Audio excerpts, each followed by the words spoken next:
hotels, you know the value of the currency, you've checked the climate. You've even studied how to count to 10 and say thank you. That's the easy stuff. What's really tough? Well, how do you avoid those pitfalls of offending people by mistake? Okay, so she talks about pitfalls, making mistakes. She says cultural gaps. Again, making mistakes. It's another word for saying the same thing. It's so easy to say something, gesture in some way, or do something that is normal in your own culture that will shock or offend or confuse the people you're visiting. In the next few minutes, relax and enjoy watching how easy it is to make a cultural mistake, a gaffe, a faux pas, anywhere in the world. All of that means a mistake, where you upset others. It's so long. I know, too long. Surprise for you. In a great many countries throughout. Do you know what he did here? Anybody? We talked about it actually today. Anybody know? Nobody? He's using his left hand. Throughout the world, it is an insult to use the left hand for giving or for eating. The left hand is reserved for hygiene and is therefore Going to the considered bathroom. unclean. So there's several cultures that are like this. Things are going well. See you? Pretty well, yeah. In regions such as the Middle East and Asia, it is an insult to allow the sole of the foot or shoe to face another person, since that is considered the dirtiest part of the body. A lot of businessmen have problems there. Actually, quite well. You got 100%. In many countries, Remember I told you about this one? In America it means good or great, but there are other countries where it around does the not. world, giving a thumbs up sign is an obscene gesture. It kind of means up yours, up your butt or whatever. It's very rude.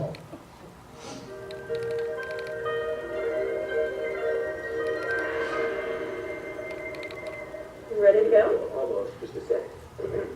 It is Oh, considered yes. disgusting in Japan to blow your nose and put the handkerchief back in your pocket.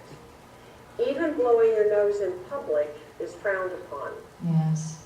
So there was a businessman actually, he went to Japan and he was in a restaurant and he had allergies, homing, and he didn't know, back in his country it's okay to blow your nose, but he took out his tissue and he was blowing his nose in the restaurant.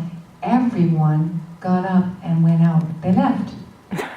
It's an incredible insult. He didn't know, it's okay back in his country, but it's seen as very dirty to do that.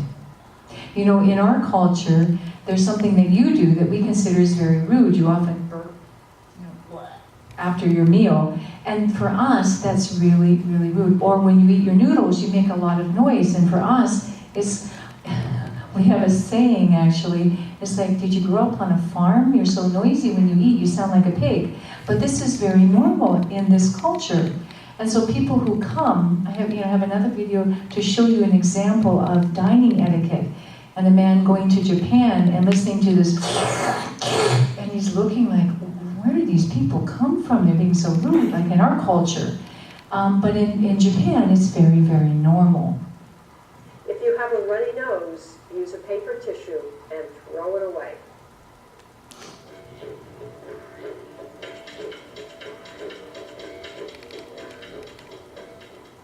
You decided what you'd like for the entree. Yes, I'm going to do the sirloin steak, please. Sirloin for the entree.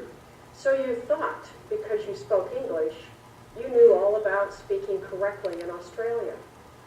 Well, down under, an entree is an appetizer, not the main course. So she wants a steak, and an entree is just ordering a little bit of food before your meal comes. So maybe it's ordering some fruit or tomatoes or something, just to give you something to eat, a little bit of bread while you're waiting for your food. And she's ordering a big steak. That's like a whole meal. And he's looking at her. So in this country, entree means something different than it does back in Canada, America, and other countries. Mexico.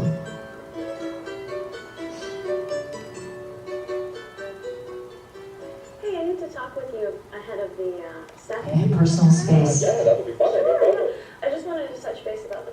conversation? In Mexico and many other places, it is typical for a conversation to occur between two people close together. And don't back away, it's rude. Unfriendly to back away. It's very rude.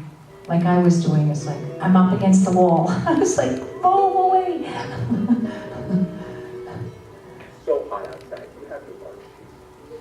Watch this. Okay, how about I saw the lemons outside, lemonade. How about some lemonade? Well, what do you have? What's the failure of communication here? Do you know what's wrong? Anybody? Anybody figure it out?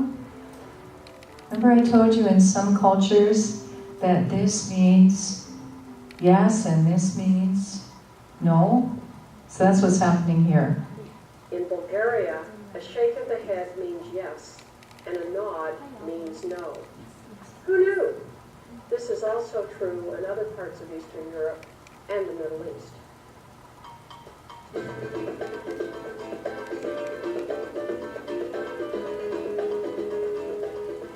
So how was dinner in my establishment? Perfect. Uh-oh. In Brazil and many other countries, Do you remember what that means? to make this sign. You're gay. To be safe, don't use this symbol when indicating approval.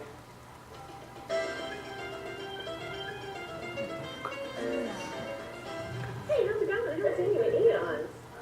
In Kazakhstan, it is rude and strictly taboo to sit on the edge of a desk or table.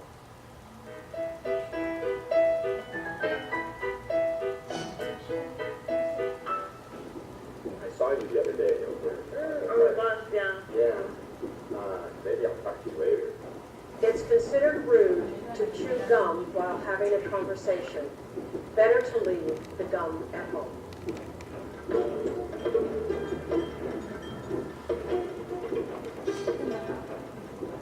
In Nepal and other areas of South Asia, people treat books with great respect. You don't throw a book around carelessly. Put a book on the ground, step over it, mark on it, or in any other way handle it roughly.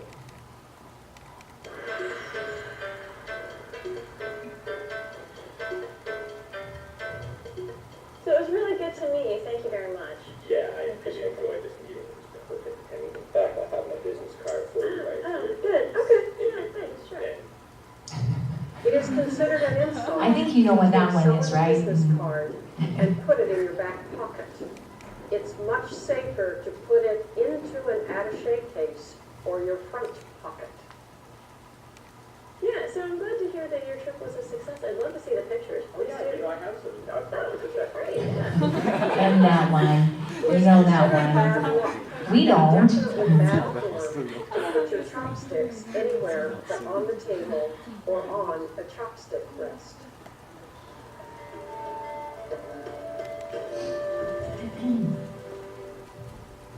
Yeah, right this way, but up. I'd like to wash up first if I could. Now?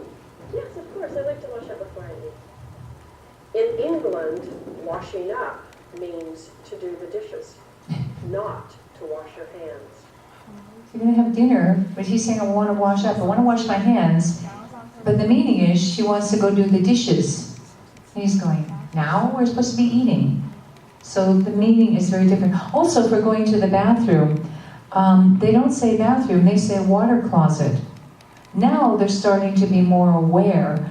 Through television, through movies, and through the news and so on, the different cultures use different words. But before, a few years ago, if you asked for the bathroom, people wouldn't know what you're talking about. It's like, oh my God, what am I going to do? They call it the water closet. Funny, right? WC, water closet. Differences in language. Even in places you thought you understood everything, language is tricky.